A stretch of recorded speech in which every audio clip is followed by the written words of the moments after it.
Hello, everybody. Welcome back to the West Narrative History. I'm Christina Morgan. We're doing part two, the Classical Era.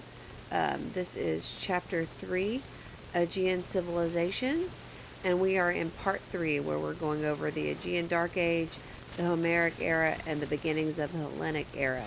If you saw parts 1 and 2, we went over the Minoan mentors and the Mycenaean mentors, the precursors to the Greek civilization that we're going to study in the rest of this chapter. So the Aegean Dark Age, if you know anything about the Middle Ages, which we call the Dark Ages, it's not nearly, it's not really dark. It just means a time without literacy. So they had invented writing. We had the Minoan Linear A, Linear B, and now we go to a time when the total collapse of the Mycenaean kingdoms, that we have an era without literacy. So suddenly there's no writing. This could have been because of a wave of invaders. It could be a collapse in the area. We're not sure, but for whatever reason, all writing disappears. So we have this dark age in the Aegean area. And then we're going to move into what are some positive things that happened from the dark age. There was a reduced population, which meant less competition for the farmland. We talked about before, there was like a vicious competition for the limited resources. There became an economy based on self-sufficiency that minimized class differences. So everybody had to be dependent on just themselves. So there wasn't so much class differences. Whereas previously it had been based on wealth and access to the goods that were imported from these far-off regions. And the collapse of a central authority, it let local strong leaders, strong men, or men of authority, power, take the lead, but they weren't nearly as powerful as the central government had been. But we move out of the Dark Ages into the Homeric era of 1100 to 800 BCE, and society is starting to be dominated by warrior bands that are, in name only, responsible to regional overlords. So you see, you've got like a regional lord on top, and you've got these roving bands of warriors that are supposed to be reporting to their overlord. It depends on how strong he is, whether or not they're really going to do that. There's a working aristocracy. So this idea that if you're the overlord, you are expected to work. You have responsibilities to your people. Aristoi means best men. So the idea is that you're expected to do something for your people. It provides kind of an order in the chaos. But lineage, being born into that aristoi, was not enough. Bloodlines alone, as in later days in Britain and different places where we have strong aristocracy, bloodlines alone are not going to be enough. The monarch, or the kingship, whatever you want to call it, was passed to the son only if he was deemed worthy by his men. So if you were not considered to be worthy, you would not get the title of king. The leader was held to a warrior code. They had to provide frequent demonstrations of strength, courage, and honor. The Homeric king, their income consisted of locally produced consumable items, so that they would rot if they were stored. So they were redistributed among the people, and this would make people more loyal to that leader. So there was this it increased the wealth of the people, it increased his popularity. It was kind of a thing that was good for all of the people. He had to be generous with his time, his patience, and his property to be a good leader. The Greeks were developing the sense of individual achievement and an appreciation for the human's ability to control their environment. Again, bloodlines were not enough. If you were not this accomplished leader who demonstrated all these qualities, then you were not fit to be a leader, and they wouldn't allow you to be. The ideal man was both competent and handsome, and they demonstrated this ideal man in their art. Then we move into what we call the Hellenic era. Greece emerges from the Dark Age and the Archaic period, 750 to 500 BCE, and the Hellenic era will span a great deal of time. It's what we know as the Greek era, so it's a long period of time.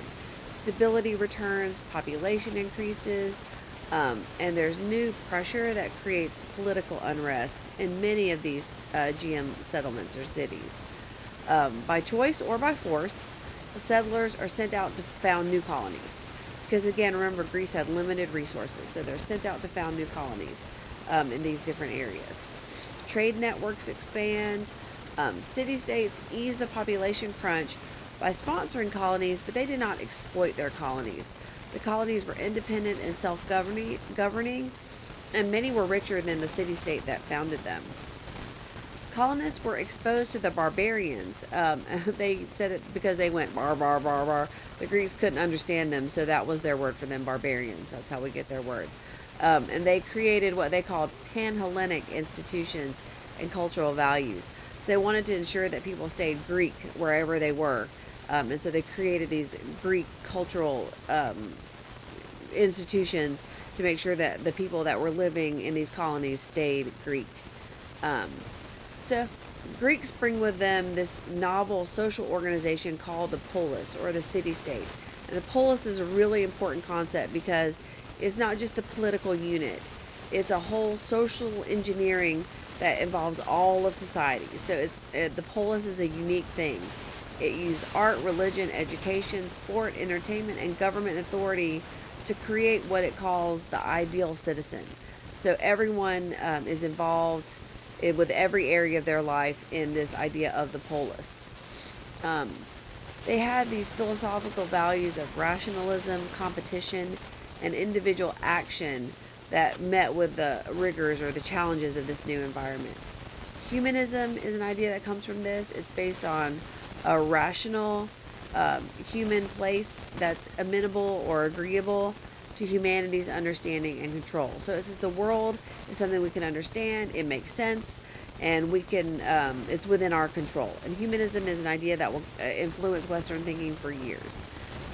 Every person is needed for the success of the whole. The polis is a small political unit. City-states were small, so every person felt their individual contribution.